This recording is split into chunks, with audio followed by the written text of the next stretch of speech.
Haya ya ya.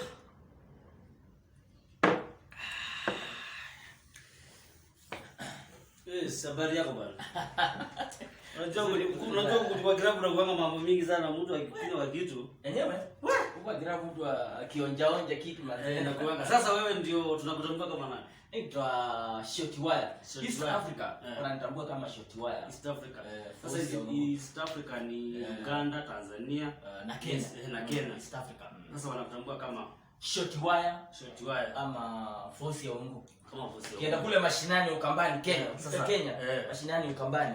Ndio kama mwenchoi wa kadhambi. Short Wire. Mwiziwe kwa sasa yani wewe ni mkamba ule sasa mkamba mwenyewe. Ule mkamba kivindi ule. Mkamba kivindi. Sasa hiyo ni mzuri. Sasa au mashabiki wako wa East Africa. Okay. Sema sasa Uganda, Tanzania na hapa Kenya, nchini Kenya hapa sasa kwetu. Yes. Wamekuwa na maswali mingi kwenye mitandao, huku Facebook, Instagram, Twitter. Wanakuwa wanauliza, mbona wewe mwenyewe yani wanaonanga wewe ni kama mwembamba hivi mdogo. Lakini unapenda kutembea.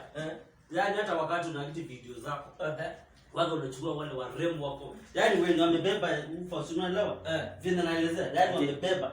Huku nyuma wamebeba sawa sawa. Yaani wanawake wale wanono. Wale wanono sana. Ni sinekani kubwa. Yaani ni kama yaani wewe utupendi wewe wako na chota unapenda ufa. Mbona unawapendea nini? Zamani nilikuwa naishi Mombasa. Kwa nafanyia Muislamu mmoja kazi huko Mombasa ni. Lakini huyo Muislamu kuna kitu aliniambia. Aliniambia ukitaka kula nguruwe, kula yule amekomaa na amenona. Yule amekomaa na amenona. Juu hata ukula kanguruwe kandogo tutafukuzwa msikitini, mtu akafiri. Lakini na hiyo pia ni nzuri. Okay. Sasa unajua kama siku hizi vile maisha ni digital. Unapata sasa wale vijana wa siku hizi, tuseme sasa vijana chipukizi. Tunajua hawa vijana wa siku hizi. Okay. Uanga wanatembea sana na wamama wenye wako wazee yani wakubwa kuwaliko. Lakini hawataki warembo wenye wadogo kiasi. Bana shida kwani inaingilia wapi?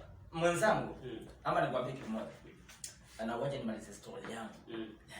Nilipokuwa nafanya kazi kwa hiyo Muislamu, aliniambia ukitaka kula nguruwe, kula yule alionona. Yule alionona kabisa. Ukifukuzwa msikitini, uitwa kafiri, uwe umekula nguruwe ya kawaida. Si ukula nguruwe kandogo alafu ukifukuzwa msikitini, uitwa kafiri na umekula nguruwe kandogo. Kula nguruwe yule tena iko tofauti kubwa sana. La utamu wa kubebwa na Range Rover na utamu wa kubebwa na Probox. Unaona iko tofauti sana. Sasa tofauti, hebu nielezee tu kwa ufupi, si kwa upana, kwa ufupi tu. Sasa tofauti ni nini hasa?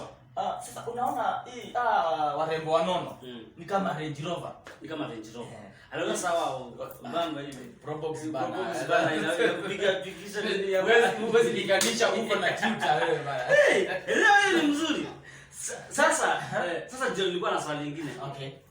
Hiyo swali sasa hizi vijana hawa wanapenda sasa unapata bwana kijana tuseme ni miaka 20 unapata ako na kimama ya miaka 50. Sasa sijui maisha imefikia wapi jamani? Nini shida ni nini? Mwanzangu Jutazi nataka nikueleze hivi. Huyo Mswahili tu aliniambia ukitaka kula mua, yani ile miwa, kula ile mua imekomaa ili iko na sukari. Yaani nataka kumaanisha usikule huku mbele. Ukikula toto ya mua pale haina sukari kama hii imekomaa. Yaani sio naona vijana wengi, ndio maana naona vijana wengi wanakibizana na wamama wamekomaa nini? Sukari iko hapo. Sasa unataka kuniambia sasa hawa warembo wa siku hizi hawa kama kuku kumejaa warembo wadogo. Unataka kuniambia hawa yani hawana ile utamu kama mama kubwa kweli jamani. Yenyewe ukitaka kula mua, kula ile imekomaa. Ile imekomaa kabisa. Ndio utahisi ile sukari. Lakini kila hii toto miko hauwezi linganisha mua imekomaa kabisa na hii mua toto. Mua imekomaa inakuwa na sukari mingi. Sasa hii nyingine unasikianga tikiwa ni nini? Sasa hiyo ni mambo yako sawa sana.